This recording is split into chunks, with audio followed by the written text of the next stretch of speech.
പ്രിയ സഹോദരങ്ങളെ,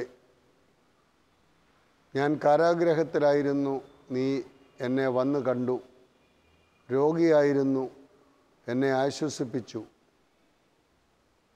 എന്ന് യേശു തമ്പുരാൻ അരുളിച്ചെയ്ത വാക്കുകൾ അന്വർത്ഥമാക്കിക്കൊണ്ട് ആലപ്പുഴയിൽ സ്നേഹതീരം എന്ന തടവറ പ്രേക്ഷിതർക്ക് ആശ്വാസമായ ഭവനം നടത്തിവരുന്ന ശ്രീമാൻ ഉമ്മച്ചൻ ചക്കുപുരയ്ക്കൽ വളരെ സുദൃഢമായ ഒരു സേവനമാണ് കാഴ്ചവെക്കുന്നത്. കേരളത്തിലെ എല്ലാ തടവറകളും സന്ദർശിച്ചുകൊണ്ട് അവിടുത്തെ ആളുകളോട് വളരെ വ്യക്തിപരമായ ഒരു ബന്ധം സ്ഥാപിച്ചുകൊണ്ട് തമ്പുരാൻ്റെ സ്നേഹവും കരുണയും ഔദാര്യവും പകർന്നു കൊടുക്കുകയാണ്. ഒരു കുടുംബത്തിൽ 10 മക്കളുള്ള കുടുംബത്തിൽ ജനിച്ചു വളർന്ന അദ്ദേഹം കുടുംബത്തിലെ ഇളയ മകനാണ്.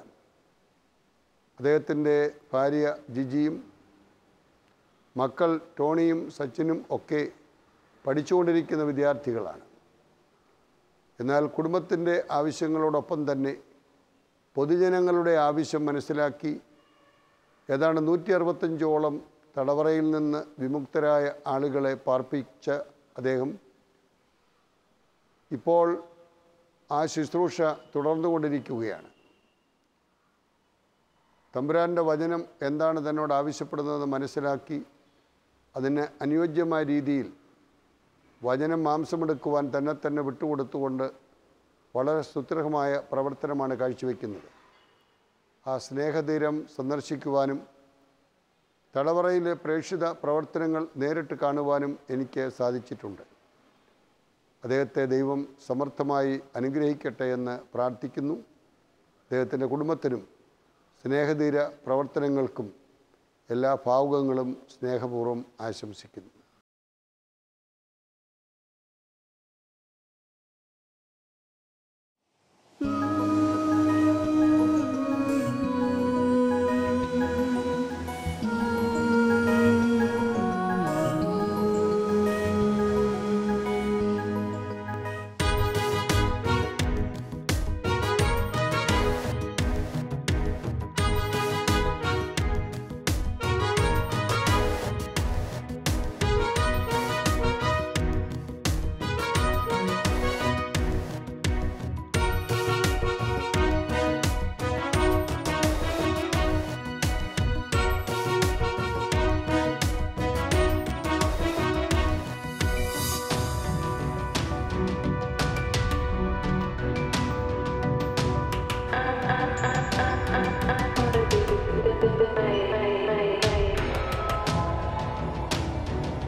ലോകത്ത് ഒരാളും കുറ്റവാളിയായി ജനിക്കുന്നില്ല.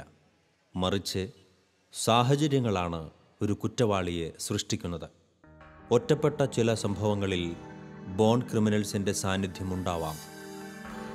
എങ്കിലും കൂടുതൽ പേരും സാഹചര്യങ്ങളിൽ പെട്ടുപോകുന്നതാണ്. അതാവട്ടെ ചില ശിഥിലമായ കുടുംബ ബന്ധങ്ങളുടെ ബാക്കിപത്രവും.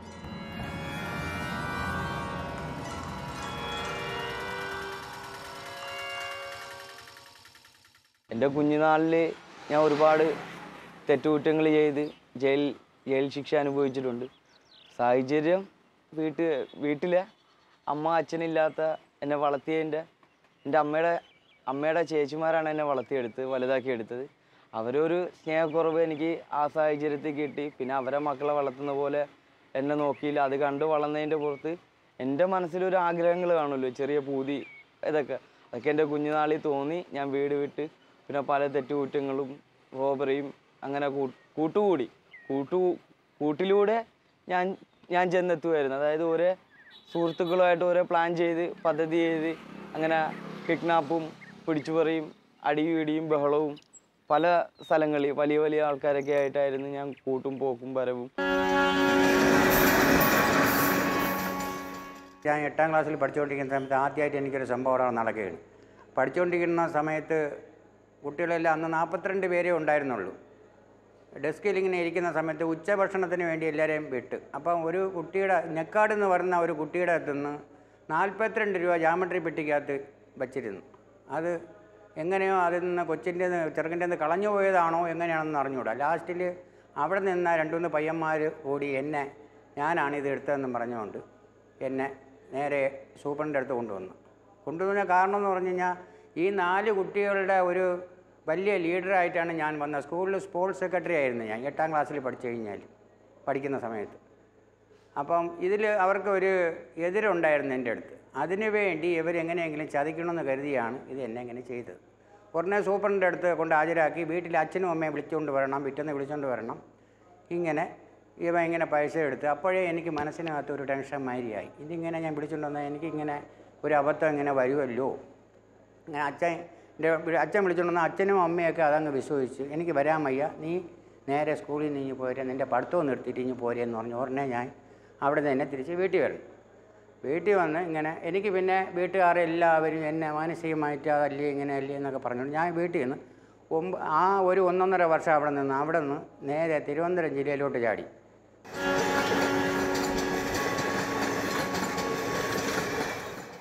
പിന്നെ എൻ്റെ കളിക്കും വേണ്ടിയിട്ട് ഞാൻ തന്നെ മദ്യത്തിനും മറ്റതിനും വേണ്ടി ഞാൻ തന്നെ കളിച്ചതാണ്. ചെറുപ്രായത്തിൽ സ്കൂളിലേക്ക് പോകാൻ കുറേ ദൂരമായതുകൊണ്ട് ഈ സ്കൂളിൽ പോകാൻ പറ്റിയില്ല.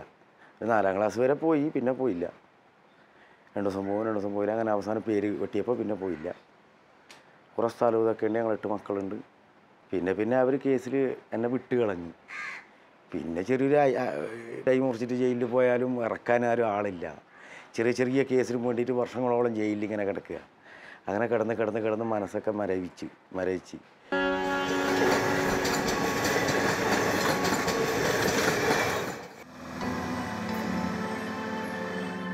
ഈ ജന്മങ്ങളെ ഇങ്ങനെ വിട്ടുകളയാൻ നമുക്ക് പറ്റില്ല.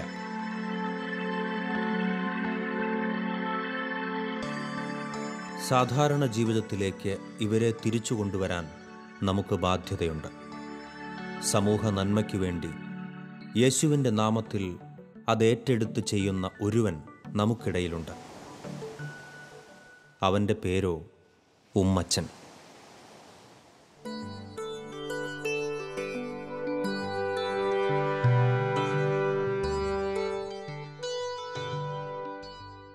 അദ്ദേഹം ഒരു 10 വർഷത്തിലേറെ കാലമായി ഒരുപക്ഷെ പല ശുശ്രൂഷകരും കടന്നു ചെല്ലാത്ത ഒരു ജീവിത മേഖലയിൽ വളരെ സമർപ്പണ ബോധത്തോടെ ശുശ്രൂഷ ചെയ്തു വരികയാണ്. ജീസസ് ഫട്ടേണിറ്റിയുമായും ബന്ധപ്പെട്ട് കേരളത്തിൽ അങ്ങോളം ഇങ്ങോളമുള്ള എല്ലാ ജയിലുകളിലെയും നിത്യസന്ദർശകനും ജയിലറകളിൽ കഴിയുന്ന അനേകം സഹോദരങ്ങൾക്ക് ആശ്വാസവും സാന്ത്വനവും ദൈവത്തിൻ്റെ സ്നേഹവും പകർന്നു കൊടുക്കുന്ന ഒരു വലിയ വ്യക്തിത്വത്തിൻ്റെ ഉടമയാണ് ശ്രീ ഉമ്മച്ചൻ. ആലപ്പുഴയിലെ സ്നേഹതീരം എന്ന റീഹാബിലിറ്റേഷൻ സെൻറ്റർ ആലപ്പുഴയുടെ അഭിയന്യ മെത്രാൻ്റെ ആശീർവാദത്തോടും സഹായത്തോടും കൂടി സമാരംഭിച്ചുകൊണ്ട് ജയിലറകളിൽ നിന്ന് പുറത്തേക്ക് വരുന്ന സഹോദരങ്ങൾക്ക് ആശ്വാസവും സാന്ത്വനവും താമസ സൗകര്യമൊക്കെ അദ്ദേഹം ഒരുക്കുന്നു. സ്നേഹതീരത്തിൽ താമസിച്ചുകൊണ്ടും അവർക്ക് ഏറ്റവും അധികം സ്നേഹത്തോടെ ശുശ്രൂഷ ചെയ്തുകൊണ്ടും കർത്താവിൻ്റെ സ്നേഹത്തെ അദ്ദേഹം വിളിച്ചറിയിക്കുകയാണ്. ജയിലറകളിൽ കഴിയുന്ന സഹോദരങ്ങളുടെ കുടുംബങ്ങൾ അനുഭവിക്കുന്ന തീരാത്ത വേദനയും മനോദുഃഖവുമൊക്കെ നമുക്ക് ഊഹിക്കാവുന്നതാണ്.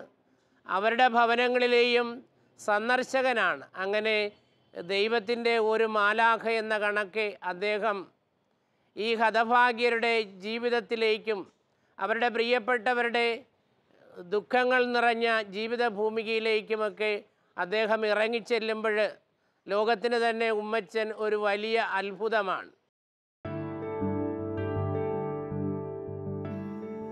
തൻ്റെ ഉപജീവന മാർഗമായ വിനോദസഞ്ചാര മേഖലയിൽ നിന്നും തടവറ തീർത്ഥാടനത്തിലേക്ക് ഈ മനുഷ്യൻ എത്തിപ്പെട്ടത് വെറുതെയല്ല.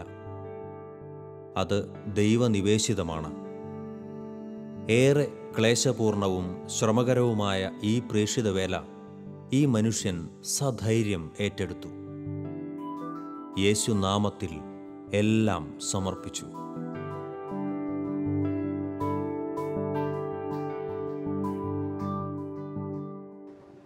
വർഷങ്ങളായിട്ട് ടൂറിസം മേഖലയുമായി ബന്ധപ്പെട്ട് പ്രവർത്തിച്ചുകൊണ്ടിരിക്കുന്ന ഒരു സാഹചര്യത്തിൽ പല യാത്രകളിലും പലപ്പോഴും പ്രാർത്ഥനയോട് കൂടുതൽ താല്പര്യം കാണിക്കുകയും പ്രാർത്ഥനാനുഭവ ജീവിതത്തെക്കുറിച്ച് ആഴപ്പെട്ടുകൊണ്ട് ഇതിനും വ്യത്യസ്തമായ ഒരു ശുശ്രൂഷ മേഖലകളിലേക്ക് പ്രവേശിക്കണമെന്ന ഒരു ചിന്ത വളരെ നാളുകളായിട്ട് അലട്ടിക്കൊണ്ടിരുന്നു. ഈ കാലഘട്ടങ്ങളിലാണ് പല മിനിസ്ട്രികളുടെയും കുറിച്ചും ചിന്തകൾ വന്നുവെങ്കിലും മത്തായിയുടെ സുവിശേഷം നൽകുന്ന വലിയൊരു ഒരു വചനത്തിൻ്റെ രഹസ്യം, ഞാൻ കാരാഗ്രഹത്തിലായിരുന്നു, നിങ്ങൾ എന്നെ സന്ദർശിച്ചു എന്നൊരു വചനം. ആ വചനത്തെക്കുറിച്ച് ധ്യാനിച്ചപ്പോൾ കാരാഗ്രഹത്തിൽ കഴിയുന്ന മക്കളെ കാണുകയും അവരുടെ ജീവിതത്തിൻ്റെ പ്രശ്നങ്ങൾ മനസ്സിലാക്കണമെന്നൊരു ചിന്തയും കടന്നു വരികയുണ്ടായി.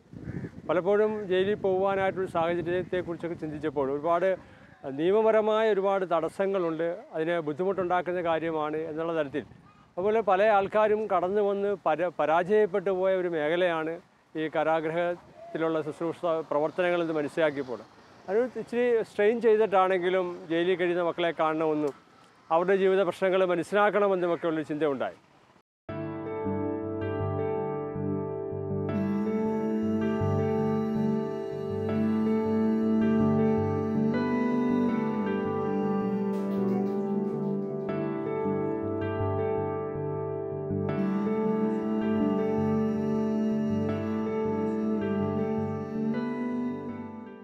സ്നേഹത്തിന് വേണ്ടി ജീവൻ ബലികഴിക്കുന്നതിനേക്കാൾ വലിയ സ്നേഹമില്ല എന്ന ഒരു ദൈവവചനത്തെ യാഥാർത്ഥ്യമാക്കണമെന്നൊരു തീക്ഷ്ണത.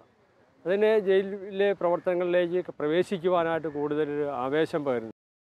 അപ്പോൾ ജയിലിൽ ചെന്ന് ആദ്യമായിട്ട് ജയിലിൽ ചെന്ന് കഴിഞ്ഞപ്പോൾ ഒരു 22 വയസ്സുള്ള ഒരു ചെറുപ്പക്കാരൻ പയ്യനുമായിട്ട് പരിചയപ്പെടാനിടയായി. അപ്പോൾ അവനെ സംബന്ധിച്ചിടത്തോളം അവൻ ജയിലിൽ വന്നത് വളരെ യാദൃച്ഛികമായിട്ടാണ്. അവൻ്റെ കേസിനെ കുറിച്ച് അന്വേഷിച്ചപ്പോൾ മനസ്സിലാക്കാൻ കഴിഞ്ഞത് വിശന്നിട്ട് മാനസിക രോഗിയായി വിശന്നിട്ട് ആ ദേഷ്യം തീർക്കാനായിട്ട് കടന്നു വന്ന് അതിലെ വന്ന ഒരു ട്രാൻസ്പോർട്ട് ബസ്സിന് നേരെ അവൻ കല്ലെറിയും. അപ്പോൾ കല്ലെറിഞ്ഞ കേസിലാണ് അവൻ പിടിക്കപ്പെട്ട് പിന്നെ അവന് പൊതുമുതൽ നശിപ്പിച്ച കേസിൽ പിടിക്കപ്പെട്ടവൻ ജയിലിൽ വരും. അപ്പോൾ തീർച്ചയായിട്ടും നോക്കി ഒരു വളരെ നിസ്സാര മനുഷ്യൻ്റെ വിശപ്പിന് മാറ്റം ഉണ്ടാക്കി വെച്ച ഒരു മാനസികമായൊരവസ്ഥ അവനെ ജയിലിലെത്തിക്കുന്നു. അപ്പോൾ അതെന്നെ ആ കുടുംബവുമായിട്ട് പോലും ബന്ധിക്കുവാനും പിന്നീടുള്ള ഒരു പ്രവർത്തനത്തിൽ അവനെയും അവൻ്റെ അമ്മയും സംരക്ഷിക്കുന്നത്, ആദ്യം ആ അമ്മയും മകനെയുമാണ് സ്നേഹതീരത്തേക്ക് കടത്തിക്കൊണ്ടുവരുന്നത്. I'm Rosalie from Germany and came 2 days before I arrived here from Cochin to see the backwaters. And I had a good chance to come to Anthony's house, and he is very good and kind man. He gives me good service every morning, prepares for me the tea, and I'm very happy there, and the house is very good. And so I'm very happy to find a man who is so kind and also helper Christianity, and he is also caring for prisoners and all people who are in need his help. ജയിലറകളിൽ അകപ്പെട്ടവരെ സമൂഹം പ്രത്യാശാഭരിതമായിട്ടല്ലല്ലോ കാണുക. അതിനാൽ തന്നെ അവർ മനുഷ്യൻ്റെ സാമീപ്യത്തിൽ നിന്ന് തന്നെ മനസ്സിൽ നിന്നും അവരുടെ ഹൃദയത്തിൽ നിന്നുമൊക്കെ അകറ്റപ്പെട്ടവരാണ്. അങ്ങനെയുള്ളവരുടെ ഹൃദയഭാരം നമുക്ക് ഊഹിക്കാവുന്നതാണ്. അവരുടെ അടുത്തേക്കൊക്കെ ഈ ദൈവസ്നേഹത്തിൻ്റെ കൈത്തിരിയുമായി കടന്നു ചെല്ലുക എന്നുള്ളത് എല്ലാ മനുഷ്യർക്കും തോന്നുന്ന ഒരു വികാരമല്ലല്ലോ. അപ്പോൾ തീർച്ചയായും ദൈവത്തിൻ്റെ മുമ്പിൽ, ലോകത്തിൻ്റെ മുമ്പിൽ ഉമ്മച്ചൻ്റെ ആ വിലപ്പെട്ട ശുശ്രൂഷ അങ്ങേയറ്റം വിലമതിക്കത്തക്കതാണ്.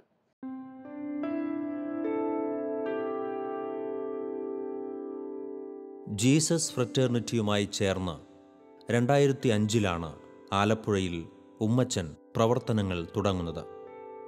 2009 ആയപ്പോഴേക്കും സ്നേഹതീരം എന്ന പേരിൽ ജയിൽ മിനിസ്ട്രി പ്രവർത്തനങ്ങൾ കൂടുതൽ ഊർജ്ജസ്വലമാക്കി.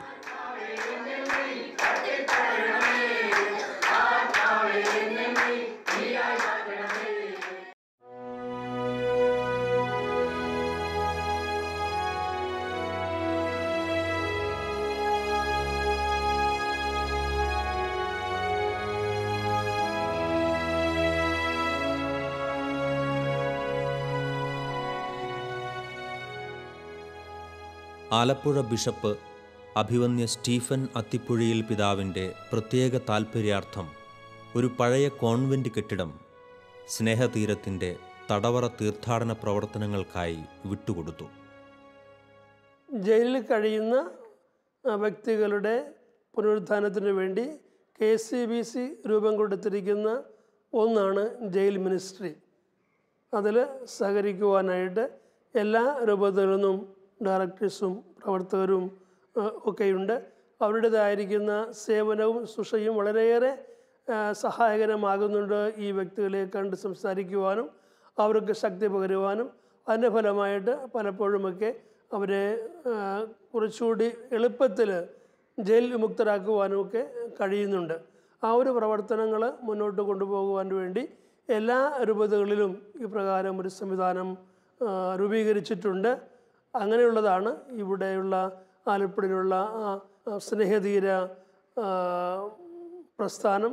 അവിടെ ജയിൽ വിമുക്തരായി വരുന്ന വ്യക്തികളെ ഞങ്ങളിവിടെ താമസിപ്പിക്കുന്നുണ്ട്. അതുപോലെ തന്നെ തൃശ്ശൂർ സൗകര്യങ്ങളുണ്ട്, തിരുവനന്തപുരത്തുമുണ്ട്. അവിടെ ജോലിക്കായിട്ടും മറ്റുമൊക്കെ അവരോട് താമസിക്കുന്നുണ്ട്. ഇങ്ങനെയുള്ള സംവിധാനത്തിൽ നമ്മൾ ആ കുടുംബങ്ങളെ കൂടി സഹായിക്കുന്നുണ്ട്. അവരുടെ മക്കളെ പഠിപ്പിക്കുവാനും അവരുടെ മക്കളെ വിവാഹം ചെയ്ത് അയക്കുവാനും ഉള്ള കാര്യങ്ങൾ കൂടി പലപ്പോഴും നമ്മൾ ശ്രദ്ധിക്കുന്നുണ്ട്. അങ്ങനെ സമൂഹത്തിൽ കുറച്ചുകൂടി മെച്ചമായ ഒരു അന്തരീക്ഷം സൃഷ്ടിച്ചെടുക്കുവാനായിട്ട് ഉള്ള സഭയുടെ ഒരു കാതലായ ഭാഗമാണ് ഈ പ്രസ്ഥാനം എന്നുകൂടി അറിയിക്കുവാൻ ഞാൻ ആഗ്രഹിക്കുകയാണ്.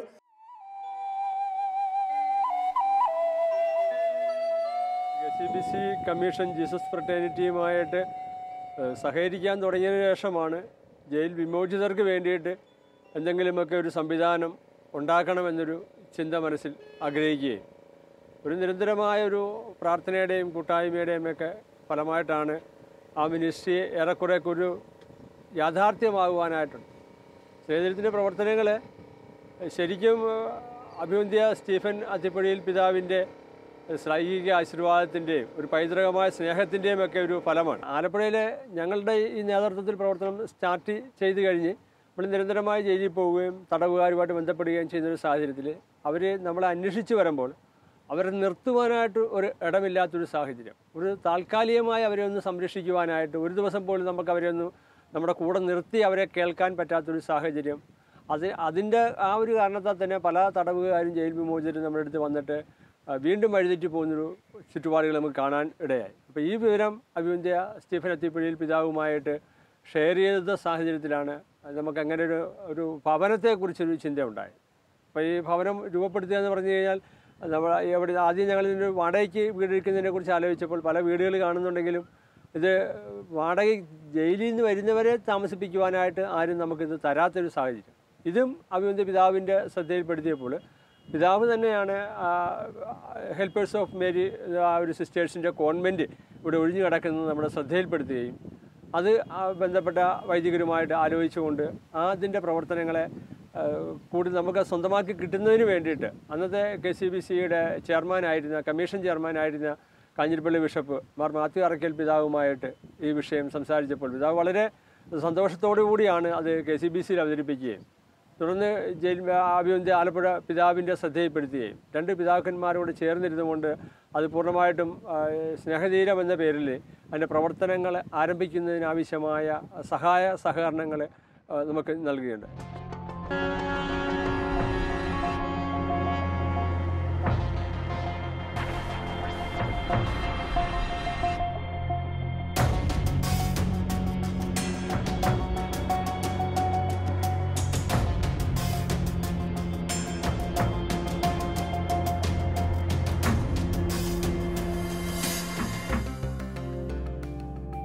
പൊതുസമൂഹം ഉമ്മച്ചൻ്റെ പ്രവർത്തനങ്ങളെ നോക്കിക്കാണുന്നത് ഏറെ അഭിമാനപൂർവമാണ്.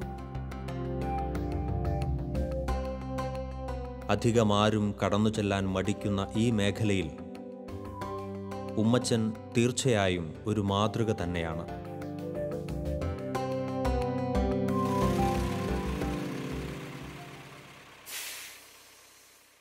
സ്നേഹതീരത്തിൻ്റെ ഡയറക്ടർ എന്ന നിലയിൽ ഉമ്മച്ചൻ പി ചക്കുപുരയ്ക്കൽ ജയിലുമായി ബന്ധപ്പെട്ട് നടത്തുന്ന സേവന പ്രവർത്തനങ്ങൾക്ക് ദീർഘമായൊരു പാരമ്പര്യമുണ്ട്. ജയിലുകളുടെ സ്ഥിതി മുൻകാലങ്ങളേക്കാൾ കുറേ മെച്ചമാണെങ്കിലും ജയിലുകളെന്നും ജയിലുകൾ തന്നെയാണ്. ബന്ധനം കാഞ്ചനക്കൂട്ടിലാണെങ്കിലും ബന്ധനം ബന്ധനം തന്നെ പാരും എന്നാണ് വള്ളത്തോട് പറഞ്ഞത്. അതാണ് ജയിലുകളുടെ സ്ഥിതി. എങ്കിലും ജയിലിലെ അന്തേവാസികളുടെ മാനസികോല്ലാസം, അവരുടെ മനസ്സിൻ്റെ ശാന്തി, അവർക്ക് നൽകുന്ന ആഹാര സാധനങ്ങളുടെ ഗുണനിലവാരം മെച്ചപ്പെടുത്തൽ, അവരോടുള്ള അധികാരികളുടെ പെരുമാറ്റം കൂടുതൽ മെച്ചപ്പെടുത്താൻ തുടങ്ങിയ എല്ലാ കാര്യങ്ങളിലും ജയിലിലെ അന്തേവാസികളുടെ ക്ഷേമത്തിന് വേണ്ടി ശക്തമായ ഒരു വലിയ പ്രേരണയായിട്ടാണ് അദ്ദേഹം പ്രവർത്തിക്കുന്നത്. ആ ജയിലുകളിൽ എപ്പോഴും പോകാൻ ഒരു ജനപ്രതിനിധിക്കും കഴിയില്ല.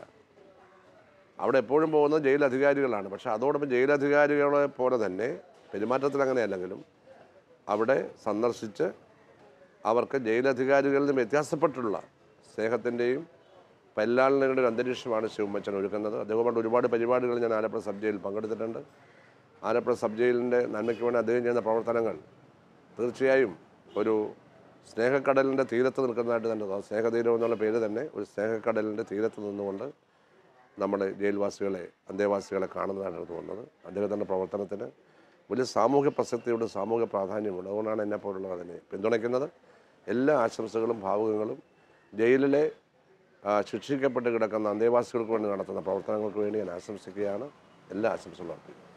നമ്മുടെ സ്നേഹതീരത്തിൻ്റെ ഡയറക്ടർ ശ്രീ ഉമ്മച്ചൻ അദ്ദേഹം ചെയ്യുന്ന പ്രവർത്തനങ്ങൾ നേരിട്ട് കണ്ട് അനുഭവവേദ്യമായിട്ടുള്ളൊരു വ്യക്തിയാണ് ഞാൻ പലപ്പോഴും ജയിൽ മോചിതരായവർക്ക് നടത്തുന്ന അദ്ദേഹത്തിൻ്റെ പുനരധിവാസ പ്രവർത്തനങ്ങളുടെ പല ചടങ്ങുകളിലും നേരിട്ട് പങ്കെടുക്കുകയും പല കാരണങ്ങളാൽ അറിയാതെ തെറ്റുകളിലേക്ക് വീണു പോകുന്നവർ, ഒരിക്കലും ഒരാളും നമ്മളെപ്പോഴും പറയും ഒരാളും കുറ്റവാളിയായിട്ട് ജനിക്കണില്ല, അറിയാതെ സാഹചര്യങ്ങളുടെ സമ്മർദ്ദത്തിലും അല്ലെങ്കിൽ അവർ ജനിച്ച് വീഴുന്ന സാഹചര്യങ്ങളുടെ തെറ്റായ ചില സാഹചര്യങ്ങളിലേക്ക് ജനിച്ച് വീഴപ്പെടുന്നതുകൊണ്ടുമൊക്കെ തെറ്റിലേക്ക് പോകുന്നവർ.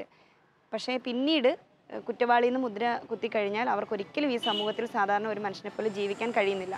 ആ സാഹചര്യത്തിൽ അവരെ തൻ്റെ നെഞ്ചോട് ചേർത്ത് പിടിച്ചുകൊണ്ട് സാധാരണ ജീവിതത്തിലേക്ക് അവരെ കൊണ്ടുവരാൻ വേണ്ടി നടത്തുന്ന പ്രവർത്തനങ്ങൾ തീർച്ചയായിട്ടും മാതൃകാപരമാണ്. ഇന്നത്തെ സമൂഹത്തിൽ ഒട്ടേറെ കുറ്റകൃത്യങ്ങൾ നടക്കുന്ന ഇന്നത്തെ സമൂഹത്തിൽ അറിയാതെ കാലിടറി പോകുന്ന മനുഷ്യർക്ക് ഇതുപോലെയുള്ള വളരെ അപൂർവമായ ചില മനുഷ്യർ മാത്രമാണ് കേട്ടോ സ്നേഹതീരം പോലെയുള്ള സംഘടനകളുടെ അപൂർവമായ പ്രവർത്തനം കൊണ്ട് അവർ ജീവിതത്തിൻ്റെ ഒരു സ്നേഹതുരത്തിലേക്ക് വീണ്ടും വരുന്നു. ഉമ്മച്ചൻ്റെ പ്രവർത്തനങ്ങൾക്ക് എല്ലാവിധമായ പിന്തുണകളും ഞങ്ങളൊക്കെ നൽകാറുണ്ട്. തീർച്ചയായിട്ടും ഇനിയും കുറ്റവാളികളുടെ എണ്ണം കുറയട്ടെ, പക്ഷേ അറിയാതെ കുറ്റവാളികളാക്കപ്പെടുന്നവർ അല്ലെങ്കിൽ കുറ്റകൃത്യങ്ങളിൽ പെട്ടുപോകുന്നവർക്ക് സാന്ത്വനമേകാൻ അദ്ദേഹത്തിൻ്റെ പ്രവർത്തനങ്ങൾക്ക് ഇനിയും കഴിയട്ടെ എന്ന് തീർച്ചയായിട്ടും ആഗ്രഹിച്ചു പോവുകയാണ്. സ്നേഹതീരം ആശ്രമം പ്രവർത്തിക്കുന്നത് ജയിൽ ഉള്ള ആളുകളെ ആയിട്ട് ബന്ധപ്പെട്ടാണ്. പ്രത്യേകിച്ച് ഉമ്മച്ചൻ ബ്രദറിനോട് കൂടെ ചേർന്ന് ഒരു 10-70ഓളം പേര് ഈ ഒരു മിനിസ്ട്രിയുമായിട്ട് ബന്ധപ്പെട്ട് പല രീതിയിൽ ആയിട്ട് പ്രവർത്തിക്കുന്നതാണ്. ഇവിടുത്തെ ആലപ്പുഴത്തെ സബ് ജയിലിലും മറ്റുമായി കിടക്കുന്ന ആളുകളെ അവരെ ശിക്ഷാ കാലാവധി കഴിയുമ്പോൾ പുനരധിവസിപ്പിക്കുക എന്നുള്ള ലക്ഷ്യത്തോടു കൂടിയാണ് അവിടെ ആശ്രമം തുടങ്ങിയത്. ആശ്രമത്തിൽ ഇവരെ ഇവിടുന്ന് ഫസ്റ്റിലെ കൊണ്ടുവന്ന് ആശ്രമത്തിൽ താമസിപ്പിക്കുകയും പുറത്തേക്ക് മറ്റൊരു ജോലി ചെയ്യത്തക്ക രീതിയിലുള്ള ഒരു പ്രാപ്തി വിശേഷത്തിലേക്ക് അവരെ എത്തിച്ചതിന് ശേഷം അവർക്ക് പറ്റിയൊരു ജോലി കണ്ടെത്തി അവരെ ആ ജോലിയിലേക്ക് നയിച്ച് അവരെ മുന്നോട്ട് അവരുടെ ജീവിതത്തെ കരുപ്പിടിപ്പിക്കുന്ന രീതിയിലുള്ള ഒരു പ്രവർത്തനമാണ് അദ്ദേഹം കാഴ്ചവെക്കുന്നത്. കുറ്റവാളികളെ ഏറെ സഹാനുഭൂതിയോടെ മാത്രമേ ഈ മനുഷ്യനെ കാണാൻ കഴിയൂ. ഞാൻ കാരാഗൃഹത്തിലായിരുന്നു, നിങ്ങൾ എന്നെ സന്ദർശിച്ചു. യേശുനാഥൻ്റെ ഈ വാക്കുകളാണ് ഉമ്മച്ചൻ്റെ പ്രചോദനം.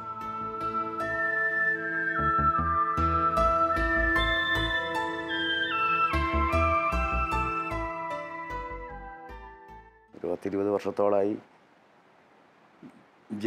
ജയിൽ ജീവിതം തന്നെയാണ്. 2 വർഷം, 1 വർഷം, 3 വർഷം, 2 വർഷം ഇങ്ങനെ ജയിലിൽ കയറി ഇറങ്ങുക. പ്രത്യേക സാഹചര്യം കൊണ്ട് ഇപ്പോൾ ഇവിടെ ആലപ്പുഴയിൽ വന്നിട്ട് ഒരു ചെക്ക് കേസിൽ പെട്ട് 2 വർഷത്തോളം ജയിലിൽ കിടന്ന് പിന്നെ ജയിലിലേക്ക് ബ്രദറെ വന്ന് ഉമ്മച്ചൻ ബ്രദറെ വന്ന് അവിടെ ശുശ്രൂഷയ്ക്ക് വരാറുണ്ട് സെക്കൻഡ് സാറ്റർഡേ അങ്ങനെ അദ്ദേഹത്തിൻ്റെ പ്രസംഗം ഇതൊക്കെ അവിടെ കേൾക്കാറുണ്ട്. അങ്ങനെ കേട്ട് അവർ ഇറങ്ങുന്ന സമയത്ത് നമ്പറൊക്കെ തന്ന് വിളിച്ച് അവരായിട്ട് ബന്ധപ്പെട്ട് പിന്നെ അവർ ഒരു വീടൊക്കെ തന്നു.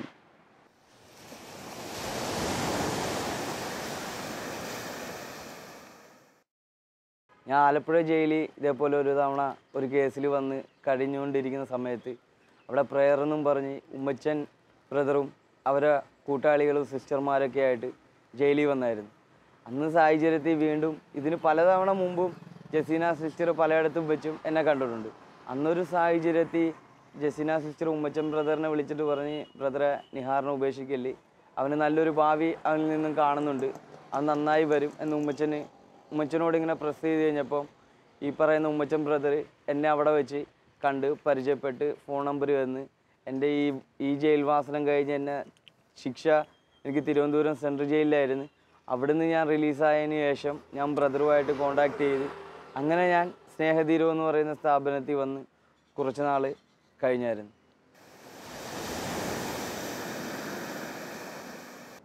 10-25 വർഷങ്ങൾക്ക് മുമ്പ് ജീസസ് ഫ്രട്ടേണിറ്റിയുടെ സ്ഥാപകനായിട്ടുള്ള വർഗീസ് കരിപ്പേരിയച്ചൻ കണ്ടെത്തി ജീസസ് ഫ്രട്ടേണിറ്റിയുടെ പ്രവർത്തനങ്ങളുടെ അന്ന് നേതൃത്വം കൊടുത്തുകൊണ്ടിരുന്ന ജോയി ചേറാടിയച്ചൻ്റെ കൈരട്ടങ്ങളിൽ ഏൽപ്പിച്ച് ഇന്ന് ഞങ്ങളുടെ മിനിസ്ട്രിയുടെ ഉത്തമമായ കുടുംബജീവിതം നയിക്കുന്ന ഒരു മകനായിട്ട് ഞങ്ങളുടെ കൂടെ എപ്പോഴുമുണ്ട്. എനിക്ക് അത്ഭുതം തോന്നുന്നത് നമ്മൾ പലപ്പോഴും ഇവരുടെ വീട്ടിൽ ചെല്ലുമ്പോഴും 1-2 വർഷത്തിന് കഴിഞ്ഞിട്ടായിരിക്കും ഒരുപക്ഷെ ഞാൻ ആ വീട്ടിലോട്ട് കടന്നു ചെല്ലുമ്പോൾ വളരെ അടുത്ത് ബന്ധമുള്ളതുപോലെയാണ് രാജേന്ദ്രൻ്റെ ഭാര്യ നമ്മളോട് ഇടപെടുന്നത്. ഉമ്മച്ചൻ ബ്രദർ വന്നു, ആ ഒരു സ്നേഹം കാണുമ്പോൾ നമ്മൾ വിചാരിച്ചു അവരുടെ ഉള്ളിൽ നമ്മൾ എത്രത്തോളം ബഹുമാനിക്കപ്പെടുന്നുണ്ട്. നമ്മൾ കൊടുത്ത ആ ഒരു സമ്പത്തായിട്ടാണ് രാജേന്ദ്രൻ നമ്മൾ കാണാൻ കാരണം. പക്ഷേ ആ പെൺകുട്ടിയുടെ ജീവിതത്തിൽ അവളുടെ കുടുംബ കാര്യങ്ങളൊക്കെ നമ്മളോട് പറയുമ്പോൾ നമുക്ക് പലപ്പോഴും തോന്നി അവൾ ഇത്രയേറെ സ്നേഹിക്കുന്നൊരു മകൻ. കാരണം പലപ്പോഴും നമ്മുടെ ഇത് പല പോലീസ് സൂപ്രണ്ടന്മാരും പറഞ്ഞിട്ടുണ്ട്, നിങ്ങൾ എത്രയൊക്കെ ശ്രമിച്ചാലും ചില കുറ്റവാളികളൊന്നും മാനസാന്തരപ്പെടുത്താനായിട്ട് പറ്റത്തില്ല. അവരുടെ ബേസിക്കായിട്ട് പറഞ്ഞ നീഡ്സ് അതിനകത്ത് കിടക്കും. പ്രത്യേകിച്ച് ഈ മോഷണ മേഖലയിൽ പണിയെടുക്കുന്നവരാണെങ്കിൽ ഒന്നും ഒരു മാറ്റം ഉണ്ടാകത്തില്ല. പക്ഷേ നമ്മളൊക്കെ അത്ഭുതപ്പെടുത്തിക്കൊണ്ട് ഒരുപാട് പേര് മാറി വരുന്നത് കാണാം. ഇപ്പോൾ രാജേന്ദ്രൻ്റെ കാര്യത്തിലാണെങ്കിലും രാജേന്ദ്രൻ ഇപ്പോൾ ശരിക്കും അധ്വാനിച്ച് കിട്ടുന്നത് 100 രൂപ ഉള്ളെങ്കിൽ ആ 100 രൂപ ഹോട്ടലിൽ പണിയെടുത്തും മത്സ്യബന്ധന മേഖലയിൽ പണിയെടുത്തും ആ കുടുംബത്തിന് വേണ്ടിയിട്ട് ചിലവഴിക്കും. അപ്പോൾ നമുക്ക് തന്നെ ഒരു അഭിമാനം തോന്നും, നമ്മുടെ ഒരു മകനാണ്. ഇപ്പോൾ വേറൊരു വഴിക്കും പോകാതെ അതിനും ചിലപ്പോൾ ഇന്ന് 10 പൈസ റോഡേ കിടന്നാൽ പോലും ഞാൻ എടുക്കത്തില്ല. കിട്ടിയ ശമ്പളം 100 ആണെങ്കിലും 50 ആണെങ്കിലും ആ 50-നകത്ത് ഒരു ദൈവികമായ ചൈതന്യം കാണും. ഇവിടെ വന്നതിൽ ഈ ആലപ്പുഴയിൽ കിടന്നതിലാണ് എനിക്ക് ഒരുപാട് മാറ്റങ്ങൾ വന്നത്. മാറ്റങ്ങൾ പറഞ്ഞെങ്കിൽ അവിടെയും ജയിലിൽ ഇങ്ങനെയുള്ള ഈ പള്ളിയിൽ ഈ ക്രിസ്ത്യൻ്റെ ആൾക്കാരൊന്നും അവിടെ വരാറൊക്കെ ഉണ്ട്. എന്നാൽ ഇത്രയും വലിയൊരു ഇത് എൻ്റെ മനസ്സേക്ക് അടിച്ചിട്ടില്ല. ഇവരെ ഈ പ്രസംഗം ഇതും കുർബാന ഇതൊക്കെ കാണുമ്പോൾ എൻ്റെ മനസ്സേക്ക് വല്ലാതെ തന്നെ എനിക്കത് തറച്ച്. അപ്പോൾ എനിക്ക് തോന്നി മനസ്സിൽ ജയിലിൽ നിന്ന് തന്നെ ഒരു തറക്കല്ലിട്ട് ഞാൻ ഇനി ഇറങ്ങിക്കഴിഞ്ഞാൽ ഞാൻ ഇങ്ങനെയുള്ളൊരു പണിക്കും പോകുന്നില്ല. എനിക്ക് ഇറങ്ങിക്കഴിഞ്ഞാൽ ഇങ്ങനെയുള്ള ആൾക്കാരെ കാണണം, എന്താ ഒന്ന് നോക്കണം എന്നുള്ളൊരു ഉറച്ച തീരുമാനത്തിലെത്തി. ആ ഉറച്ച തീരുമാനത്തിലെത്തുകയും ഇറങ്ങിയിട്ടാകുമ്പോൾ എനിക്ക് അതിനുള്ള ഇതൊരു വണ്ടി തന്നെ എനിക്ക്. ഇവളും ജയിലിലായിരുന്നു. ഇവളെ ഇറക്കിയ ഒരാൾക്കാരുണ്ടായിരുന്നു, ഒരു പെണ്ണുങ്ങൾ. അവരെനിക്കൊരു വണ്ടിയൊക്കെ തന്ന് പിന്നെ ഇവരെനിക്ക് വീടും വെച്ച് തന്നു. ഇങ്ങനെ ഏത് ഭാഗത്ത് വെച്ചടി എനിക്ക് നല്ല ഇതാണ് എനിക്ക് കിട്ടിയത്. മറ്റുള്ള പുറത്തോട്ട് വൃത്തികെട്ട ഭാഗത്തോട്ട് പോകാനുള്ളൊരു ചിന്ത എനിക്ക് ഉണ്ടായിട്ടില്ല. വെച്ചടി നല്ല രീതിയിലേക്കാണ് ഞാൻ പൊങ്ങിക്കൊണ്ട് എനിക്ക് തന്നെ തോന്നുന്നുണ്ട്. എൻ്റെ മനസ്സിലേക്ക് തന്നെ ഒരുപാട് മാറ്റങ്ങൾ വരുന്നുണ്ട്. ഒരുപാട് മാറ്റത്തിൻ്റെ ഒരു ഇതാണ് ഈ സമയം ഇപ്പോൾ എന്നുള്ളത് തന്നെ എൻ്റെ മനസ്സിലേക്ക് തന്നെ തോന്നി. അങ്ങനെ ഇപ്പോൾ നല്ല രീതിയിൽ ഞങ്ങൾ ജീവിക്കുന്നുണ്ട്. മുമ്പൊക്കെ കണ്ടമാനം മദ്യമൊക്കെ കഴിച്ചുകൊണ്ടായിരുന്നു. മദ്യമൊന്നും കഴിക്കാറില്ല. മദ്യം എന്ന് പറഞ്ഞെങ്കിൽ വീട്ടിലേക്ക് എത്തി ഇല്ലെങ്കിൽ ചിലപ്പോൾ എവിടെയും കടത്തണ്ണയിലായിരിക്കും. ഈ പോക്കറ്റിലൊക്കെ ചോറുണ്ടാവും ഛർദ്ദിച്ചിട്ട്. ഞാൻ മൊബൈലൊന്നും കാണുകയില്ല. 2 ദിവസം 4 ദിവസം 5 ദിവസം കൂടുമ്പോൾ അല്ല മാസം കൂടുമ്പോൾ ഒരു പ്രാവശ്യം ഒരു മൊബൈലൊക്കെ ഇങ്ങനെ വാങ്ങിക്കും. കാശിനൊന്നും ബുദ്ധിമുട്ടില്ലല്ലോ, മോഷണമല്ലേ, എവിടെ പോയാലും കാശ് കിട്ടുമല്ലോ. കാശിനൊന്നും ബുദ്ധിമുട്ടില്ല.